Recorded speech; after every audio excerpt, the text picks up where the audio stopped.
मन भी नीचे की तरफ जाता है, भोगों की वस्तुओं की तरफ जाता है, लेकिन इसी मन को कोई मंत्र शक्ति मिल जाए तो ये मन बहुत ऊंचा उठता है। जैसे जल को मंत्र शक्ति सूर्य देवता के द्वारा मिलती है और सूर्य देवता अपनी किरणों में संस्कार देते हैं, तब जल ऊपर उठकर बादल बनता है, स्थिर रहता है और वर्षा होती, जगत का कल्याण करता है। ठीक उसी प्रकार से हमारे को भी ऐसे संत महापुरुषों के द्वारा अगर शब्दों के संस्कार की किरण हमारे भीतर पड़ जाए तो हमारा मन बहुत ऊंचा उठता है, बहुत ऊपर जाता है और ये मन भाग्य का निर्माण करता है, सद विचार करता है, उससे हमारे पर भाग्य की बादल की वर्षा होती है। ऐसा हमारा तप है।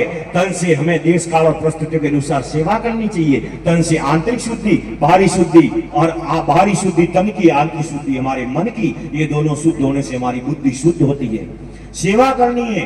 कन्याओं को 12 वर्ष की आयु के बाद में माता पिता की सेवा, क्योंकि माता पिता भगवान स्वरूप है, इसके लिए माता पिताओं की सेवा, और माता पिता की सेवा करने से भाग्य का निर्माण होता है। कन्या लक्ष्मी का रूप है। जब तक वो माता पिता के घर में रहती है तब तक लक्ष्मी है, और माता पिता के घर से जब गृहस्थ में प्रवेश होकर ससुराल जाती है तो वो माँ लक्ष्मी बन जाती है।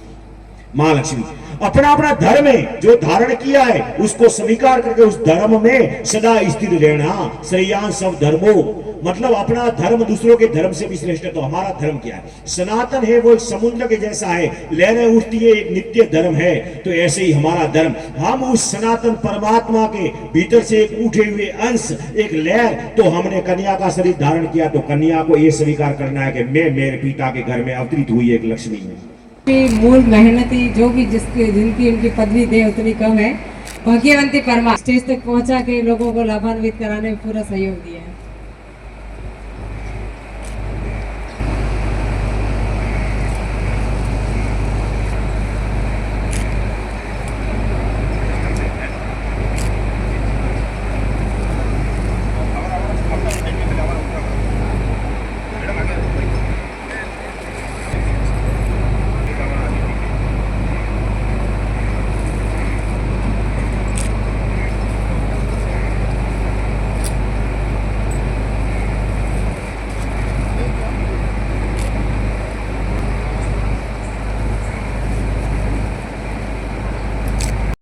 मिलूंगा नहीं, क्योंकि मैं आईएएस हूं, बहुत बड़ा आदमी हूं। मैं किसी से ज्यादा नहीं मिलूंगा, मैं किसी दूसरी बातों में ध्यान नहीं दूंगा। फिर मैं आईएएस हूं, ज्यादा अन्य संसार के किसी काम में मैं ज्यादा मेरे समय को बर्बाद न करूं, क्योंकि मेरे पास समय बहुत कम है, मेरे पास बहुत ज्यादा काम रहता है और मेरे कई प्लानिंग करने रहते हैं, इसके लिए मैं नहीं करूंगा। तो मैं बन गया आईएएस। वो पहले मन में धारण करेगा, फिर विचारों में आएगा, फिर ध्यान में आएगा और फिर प्रत्यक्ष होगा, और फिर प्रत्यक्ष। पहले विचारों में आएगा। जो कुछ भी आपको बनना है वो पहले विचारों में आ जाओ। जो बनना चाहते हो विचारों में आ जाओ। अब क्या बनना है? लक्ष्मी बनना है तो पहले विचारों में आ जाओ कि मैं लक्ष्मी हूं, मैं लक्ष्मी हूं। इसके लिए मां लक्ष्मी की पूजा की जाती है। तो विचारों में आ जाओ कि मैं लक्ष्मी हूं। अब लक्ष्मी विचारों में आ गई तो ध्यान में भी लक्ष्मी आएगी, और अगर ध्यान में लक्ष्मी आ गई तो आप प्रत्यक्ष लक्ष्मी बन जाओगे, तो आप प्रत्यक्ष होंगे। जैसे उदाहरण के तौर पर किसी व्यक्ति को यहां से जाना है बॉम्बे, किसी के साथ जाना है। अब बॉम्बे गया हुआ नहीं है लेकिन उसके विचारों में आया बॉम्बे।